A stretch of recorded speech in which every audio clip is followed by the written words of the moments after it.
Hello, in this video we're gonna check if there's a fingerprint sensor on TCL 408. To do this, we'll need to open our settings, now locate something like biometrics or security.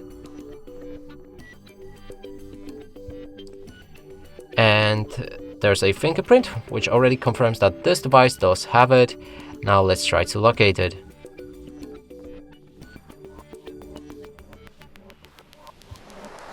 And it seems that the fingerprint can be found right here. And you can add a total amount of 5 fingerprint scans.